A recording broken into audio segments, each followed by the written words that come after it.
I'm just going over Sri Lanka as quickly as I can. Actually, it is like 20 to 12 and I still need a shower and all that. So yeah, here we go, and yeah. So it's not with history as usual. This is around 500 BC, and people called the Sinhalese migrated from India. According to the legend, the first settlers were led by a man named Vijaya. As according to tradition, Buddhism was introduced into Sri Lanka about 260 BC by a man named Mahinda, and it soon became an integral part of Sinhalese culture. Well, however, at first Sri Lanka was divided into different states, and a man named Mani from 161 to 137 BC united them into a single kingdom, as well as being a powerful ruler. Mani was a great builder and he had erected palaces and temples and all. As the capital of the first Sri Lankan kingdom was at Anuradhapura. As a staple diet of Sri Lankan people was rice, but to grow rice needs to stand in the water. However, in Sri Lanka's hot climate, water had soon evaporated. Some water was provided by rain in the rainy season, which lasts from October through to April, but it wasn't exactly enough to gain extra water. The people down streams and rivers and all. However, in time it became the ruler's responsibility to provide water for farming, as King Mahensa from 274 to 303 built large reservoirs and irrigation canals to take water from one area to another, as the network of reservoirs and canals gradually became bigger and more complex and all that. And in the 2nd, 3rd and 4th century AD, Sri Lanka became a rich kingdom, and it traded with countries like India, China, Persia and Ethiopia. However, from the 5th century onwards, Sri Lanka suffered from invasions from India and all. In the 7th century, the Chola kingdom became powerful in southern India. In 993, the Cholas captured northern Sri Lanka and they made Polonnaruwa the capital, and in 1017 they captured the south. However, in the Sinhalese continued to resist, and in 1030 the Cholas withdrew from Rohana in the southwest. In 1070 the Sinhalese ruler Vijaybahu recaptured the north, and after his death in 1111, Greek rulers had succeeded as Sri Lanka had broken up into independent states again. And in 1153, Parakramabahu the Great became king, and in his realm of Dakinadesa, the great ruler reunited Sri Lanka, repaired the irrigation system, and he died in 1183. And in the 1st century, Sri Lankan power declined, and there were repeated invasions from India and political instability. As the irrigation system began to break down, and the people drifted into the southwest, as in 1255 the capital Polonnaruwa was abandoned. And in the 13th century, the Tamils settled in the north of Sri Lanka. And in 1505, Sri Lanka was divided into 3 areas. The north lived the Tamils, and there was the Sinhalese kingdom in the southwest, based in Kotte, and in the centre and the east, based in Kandy, spelled with a kikinka. And a new era in the history of Sri Lanka began in 1505, when the Portuguese arrived, as the Portuguese brought cinnamon, which is a very valuable spice and all. And in 1517 they sent an expedition to Colombo and asked permission to build a fort there, as King Rajayabahu of Kotte reluctantly assented. However, the Portuguese then offered the king to sell them his cinnamon as a price fixed by them, and when the king refused, the Portuguese used force. And in 1518, the king of Kotte was forced to agree to give cinnamon to the Portuguese each year as a tribute. And in increasing Portuguese demands led to war in 1520 to 21, which the Portuguese won as the king lost the support of his people and was overthrown by his three sons. As the eldest became king, Boaventurado the sixth, and he reigned until 1551. However, he agreed to give his two brothers principalities of their own within Cot to rule. As the largest of these became the kingdom of Titiwaka. Within the smallest was based on Gama, but when its ruler died in 1583, it was absorbed into Titiwaka. And in time, the status of Coti and Titiwaka began to quarrel, and the rulers of Titiwaka resented the increasing Portuguese influence in Cot. So Cot and Titiwaka fought a number of wars. Each time Cota was forced to look to the Portuguese for help, and so inevitably the Portuguese influence in Cota increased. In 1551, King Boaventurado was assassinated, and the Portuguese installed a puppet ruler in Cot. Meanwhile, in the Catholic missionaries were working Cot. In 1557, the puppet ruler became Catholic, and many of his subjects also converted. Finally, in 1597, the Portuguese annexed Cota and Titiwaka, and in 1619, they annexed Jaffna, and only Kandy was independent still. As Portuguese men had made many attempts to conquer Kandy in later years, 1594, 1603 and 1629, and without success and all that. And in 1636, King Rajasinha of Kandy turned to the Dutch for help, as the power of Portugal was in decline while the Dutch power was increasing and all. In 1637, he received Dutch envoys. In 1638, the Portuguese invaded again, but they were crushed in the Battle of Ganarua. And afterwards, the Dutch agreed to help capture the Portuguese-held ports on the Sri Lankan coast in return for their expenses. And in between 1638 and 1640, the Dutch captured certain ports, but they held onto them instead of giving them to Kandy, and claiming their expenses had not been paid. The Dutch and Portuguese made peace in 1640, but the war resumed in 1652. Once again, the Kingdom of Kandy formed an alliance with the Dutch, and this time the Dutch attacked Colombo, and they captured it in 1656. However, they refused to hand it over to Kandy. Instead, they pushed inland, and in 1658 they captured Jaffna, and as the end of Portuguese rule in Sri Lanka. As the Dutch extended their rule, and in 1665 they captured Trincomalee on the east coast, and Kandy remained independent and continued to exist uneasily beside the Dutch colony until 1760, when war broke out between them, and then the Dutch won the war, and they forced Kandy to accept a humiliating treaty, as Kandy was forced to recognise Dutch sovereignty over the Sri Lankan coastline, even though parts formerly belonged to Kandy, and to the depth of 4 Sinhalese miles.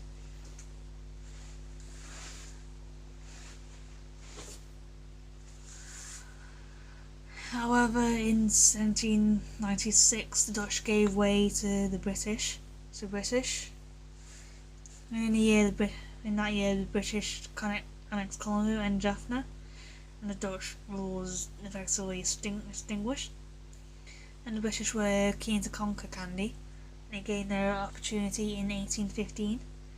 As Kandy was ruled by Sir Wikrama Raja Singh from 1798 to 1815, as he was called a cruel king and was deeply unpopular with the people, and some of his nobles conspired with the British to get rid of him. As the British army invaded Kandy, and met little resistance as the king fled abroad.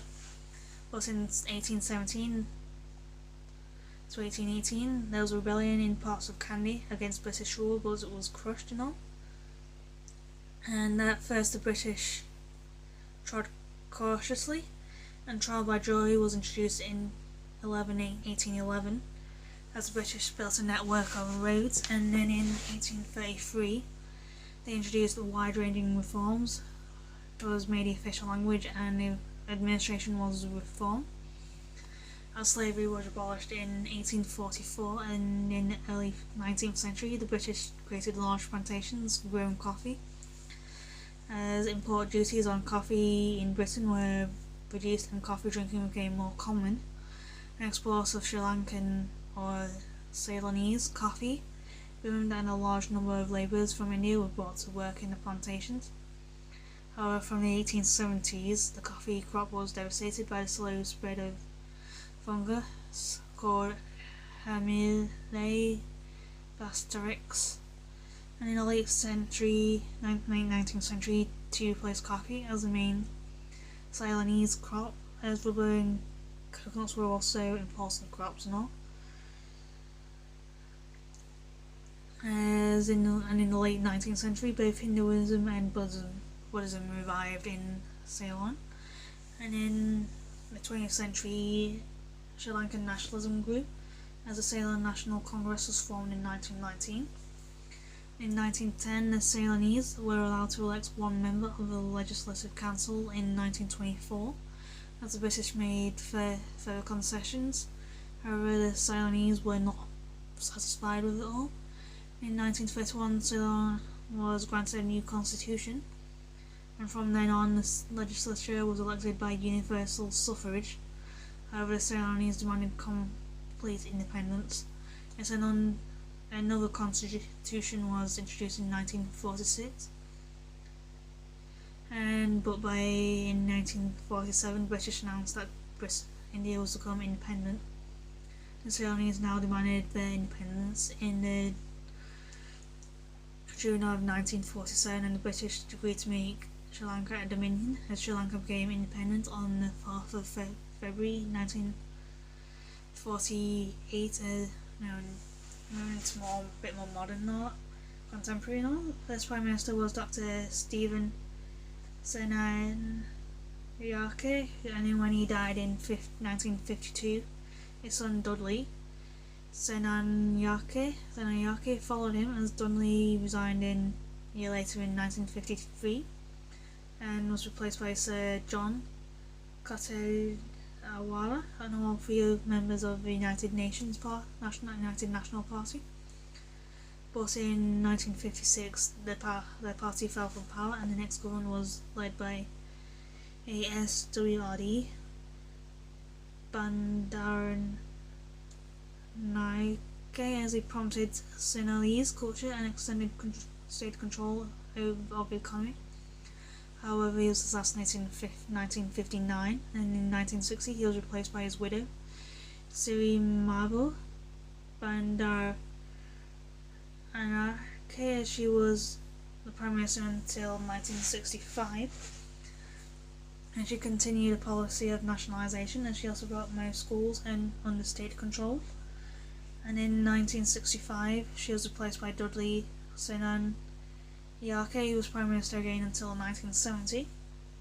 And from the 1950s, the tensions between the Tamils and Sinhalese grew, and in 1956 Sinhalese were made the only official language instead of both Sinhalese and Tamil. As Miss Bandaranaike also deported many Indian Tamil labourers.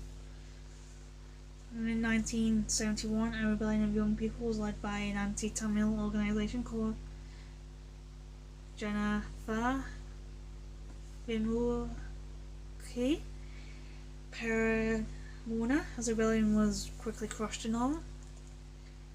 And in 1972, the Sri Lankan government, Sri Lanka was given a new constitution and stated that Buddhism was the foremost place among Sri Lankan religions.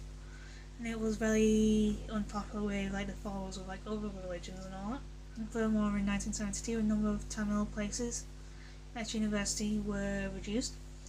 Furthermore, in 1972, the name of the country was officially changed from Ceylon to Sri Lanka, and in 1976, the Tamil United Liberation Front was formed, and it demanded a separate Tamil state. And then in 1977, Sri Lanka was rocked by ethnic riots, in which about 128 people died.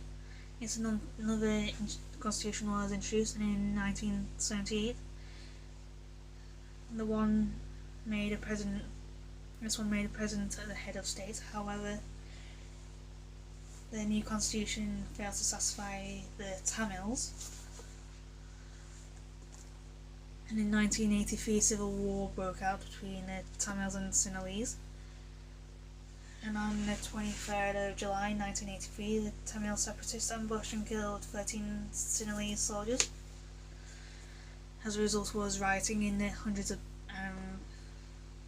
people died as a result, and afterwards the Tamils fought a guerrilla war against the government. As India was drawn into the crisis in 1987, and they agreed to send peacekeeping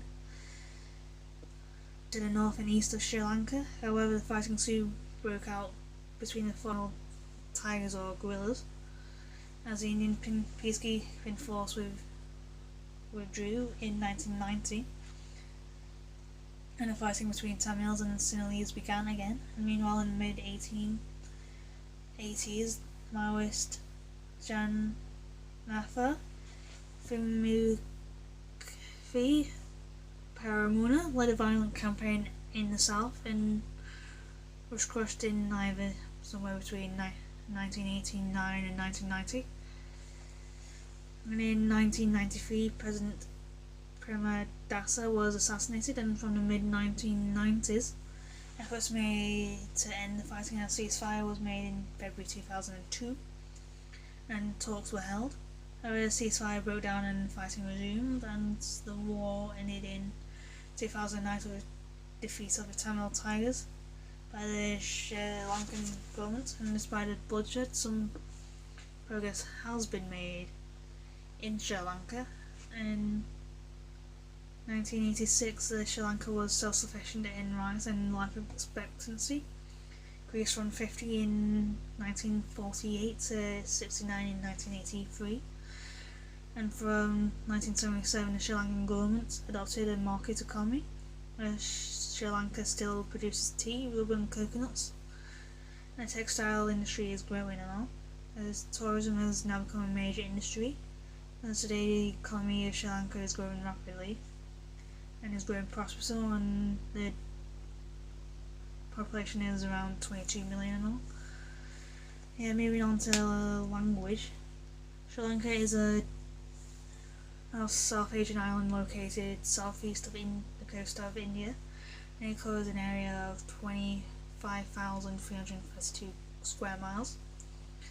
And yeah, the population is diverse and represents a multitude of cultures and all, including those from other countries.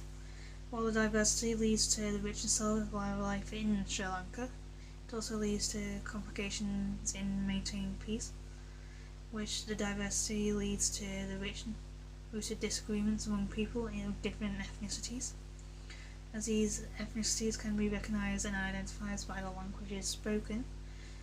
And yeah, the first of the languages is Sinhalese, which is one of the official languages of Sri Lanka. As one of the official languages of Sri Lanka is Sinhalese, as the Sinhalese people's native language, who total approximately about 16 million people.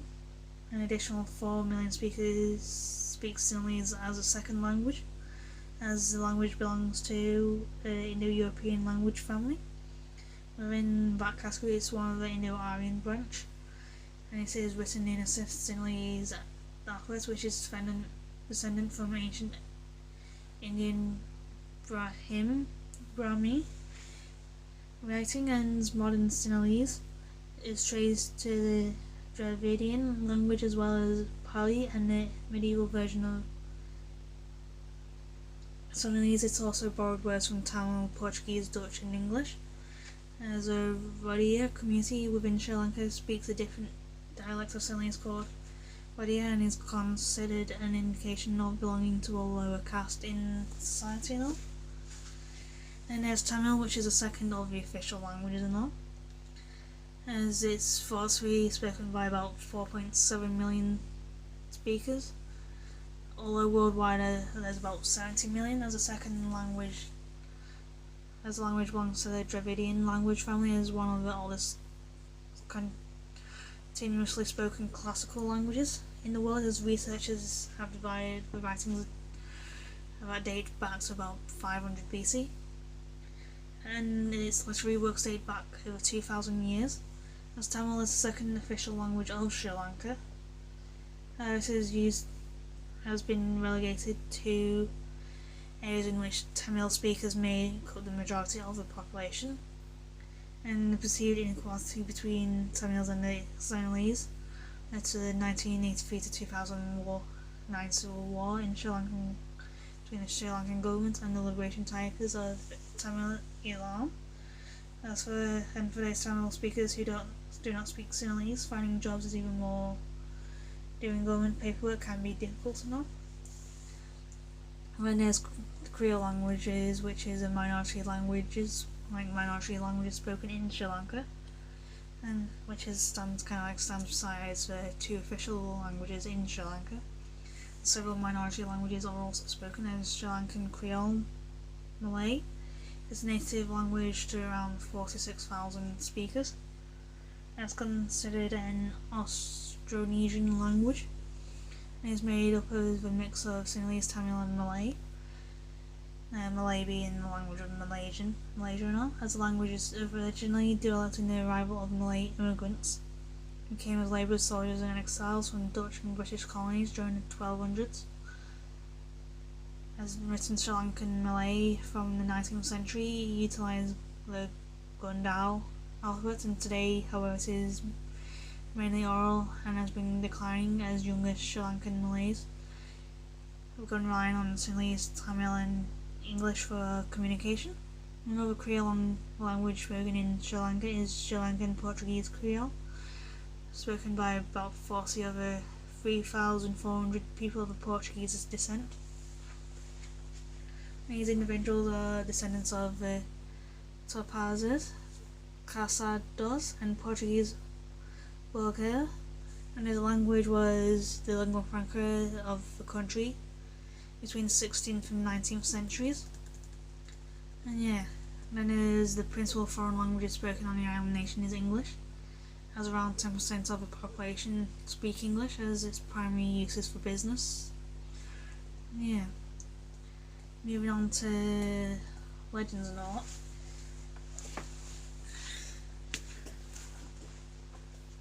And as Sri Lanka is known as a teardrop of the Indian Ocean, and formerly part of a landmass called Gondwana, that connected it to India, Antarctica, Australia and Madagascar and can boast about 2,500 years of recorded history at least. But it's the country's unrecorded past that can be shrouded in myths and mysteries and all, which supposedly witnessed dagger-clawed inhabitants, monuments constructed by aliens, and malevolent gods who roamed amongst men that make travelling to Sri Lanka that little bit more exciting and all. And here are a few of them, starting off with the legend of Ravana. And in Indian mythology, Ravana is painted as an evil demigod with 10 heads, who abducted Rama's wife Sita and took her to Lanka. But the myths about Ravana are quite different in Sri Lanka, as there he is revered as a great warrior and able monarch who amassed great land and wealth for his kingdom, as his 10 heads were actually symbols of his great knowledge and many subjects and profound wisdom. And both legends hold that Ravana, his family, his friends were killed at the hands of Rama, who was an Aryan prince, and he was succeeded by both his And now, well, it's not always sure which country got it quite right, but there's kind of like a number of descriptions of epic battle between Rama and Ravana when you kind of like visit Sri Lanka and India and all that. And there's a legend of Nita whale. There's a Nita whale, dagger-clawed pygmies who fend off monitor lizards, and star tortoises were believed to be exceptionally good climbers, and bear close resemblance to orangutans and gorillas with reddish hair all over the body, and very sharp and strong claws, and unlike apes, however, they walked upright. And legend has it that meat kept out to dry by the Veda hunters would be snatched away by the Netawo, who gave into a menace, and you don't have to go hunting for Sri Lanka travel insurance papers to save you from them though, because the entire tribe was believed to be driven to extinction by the Veda. According to the stories, the last of a Netawo were gathered and pushed into a cave. His mouth was covered with wooden blades, and while no remains have ever been found of him yet, historians as far as back as Pliny the Elder made mention of men that were found in Ceylon. There's a legend of Sigiriya, which is the last one, as imagined as iron so futuristic for its time that people had to consider it the work of aliens and all. And yeah, aliens are a big thing. There's Sigiriya, a giant rock fortress and ancient palace, and is one of the 8 wonders of the ancient world, and one of the most popular places to visit in Sri Lanka. Built as a monastery in the 1st century BC, it was converted into a pleasure garden and fortress in the 5th century AD for King Kashyapa. Another myth tells the story of a massive structure that was built by Vishwakarma as engineer of gods of Kuvera, the gods, treasurer of gods, of the work of human effort, divine design, or extraterrestrial intelligence. It's kind of like a must-see when visiting Sri Lanka and all. And yeah, that's Sri Lanka for you, and I'll see you all later. And I've got 9 hours for the news and all. I think not 9, 21 hours for the news. So yeah, bye, and I'll see you later. 21 hours. So, yeah, bye.